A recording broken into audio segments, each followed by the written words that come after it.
Hello everybody and welcome back to a long overdue video. I have to give an apology to my fellow YouTube content creator Marty Dude VR. I'll link him down in the description. He asked me on Twitter what my most underrated PSVR2 games are, and he linked a video of his own where he did a similar list and asked me, yeah, what are yours? I'd like to see your list. And I said, yep, I'll get on it. I'll do that right away. And it's been a couple of weeks, so I do I apologize for that one, Marty. But if you do see this video, we're finally here. So today, I'm going through my underrated PSVR2 games, not in terms of them being great in terms of ratings. These might not be unanimously loved, but these are some games you might not have heard of before. And it's been a fair bit of time between the last time we did a list like this and now, so a couple of new ones have cropped up. These are games that I love for one reason or another, and we'll get into them as we go through each. Before we get in, feel free to like and subscribe, and let's get into it. First and foremost, we're starting out with a new one. Compound kind of came and went in terms of its release hype, and I wish that it didn't. It's a roguelite, and I know some people are sick of that genre, but it does it really well. There's a fair bit of content to get through here in terms of multiple levels, various enemies, and a few guns to choose from, loads of modifiers, and the main thing here is that I feel that Compound just works as a VR game. It's difficult to describe that feeling, but sometimes you play a VR game and it just feels smooth and right, and that's what I'd pin Compound to. The gunplay is fantastic, it feels bullet hell in some places and Doom inspired in others, and it looks crystal clear and fantastic in the PSVR2 headset, so I gotta say, really love this one. If you haven't even looked at it, I've got a full review on the channel where I go through why I love this game in a bit more depth, but please do give it a look because it is fantastic. Next up is a game that did make waves a little while ago due to its low price, which went down to £1.59, and I did pick it up during that sale to support the developers.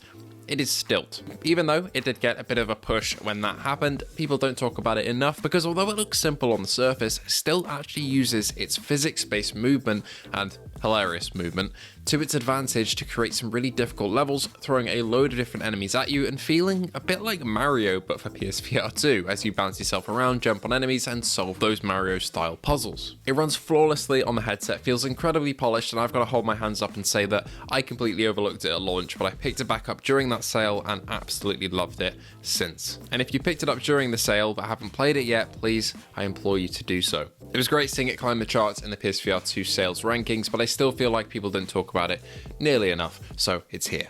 A game that I really have a soft spot for as well is Sushi Ben. An anime and manga inspired adventure through a coastal Japanese town will lead you to encounter a bunch of different characters, solve a mystery, and protect the local sushi restaurant from loan sharks that want to take it over. Its dialogue is witty, its sound design is good, its colours are vibrant, it's a fantastic PSVR2 port, and its sense of humour is pretty much on point for me.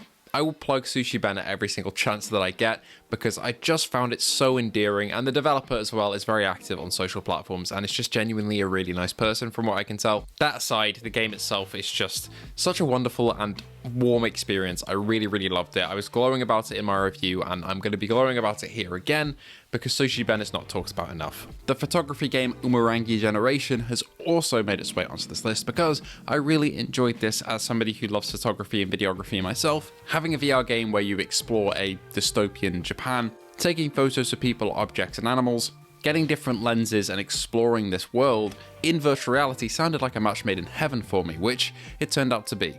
Despite some visuals that took some getting used to because of their art style, presumably due to budget restriction and the fact I think this is a solo dev, which is fair enough, it was wonderful to see a flat screen game like this converted into VR and working so well. From its slightly subtle narrative to great camera mechanics, allowing you to post-process your photos after you're done with them, I really enjoyed Umurangi Generation and I recommend it to any aspiring photographers. Every single underrated list we ever do has Barbaria thrown in there as well, and it's here once again. Barbaria is a fighter, a dungeon builder, it's a lot of things thrown into one. You unlock different parts of your dungeon, unlock different enemies to put down, and build your dungeon for other players to come and raid while you're logged off. A bit like Clash of Clans in that respect, but the difference is you can raid other people's dungeons and you do it in a first-person perspective. So you jump in and you fight through, and then you back out and you adjust your dungeon accordingly based on how other players attack yours as well. It was a bit of a sleeper hit that I'd never heard of when it came out, and the devs have put in a load of work to basically improve it, even though it was fantastic at launch.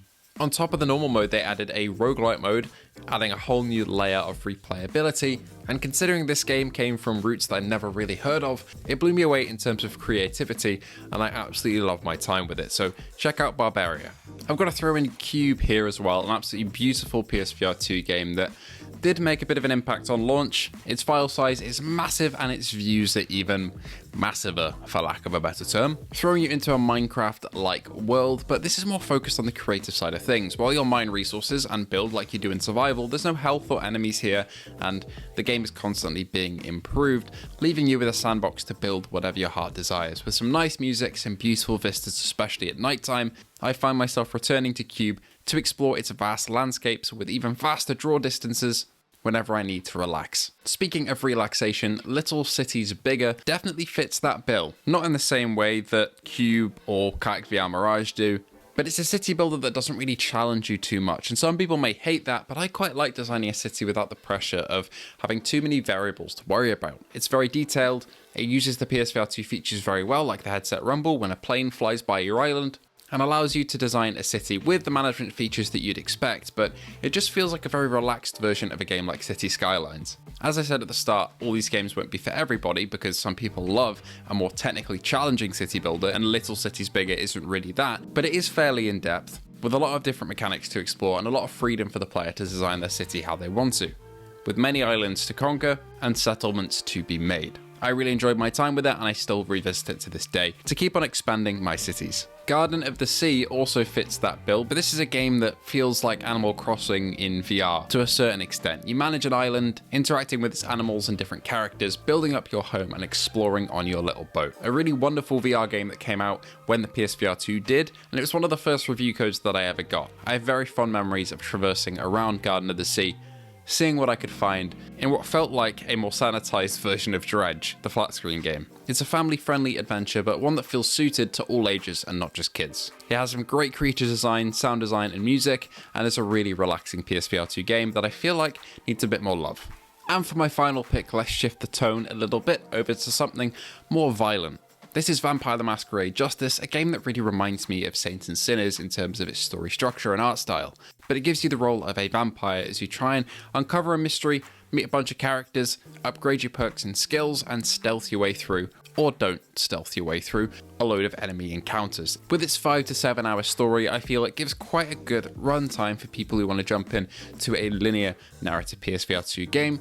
And despite the footage you're seeing on screen now, which is the social screen that runs at an awful FPS, inside the headset it runs great on reprojected. It really sucks I can't show you what it really looks like in motion, but I found that Vampire the Masquerade Justice has some great parkour, really punchy combat and violence, and satisfying perks that I actually felt were useful as I progressed through the game. It's another game that I feel doesn't get talked about enough.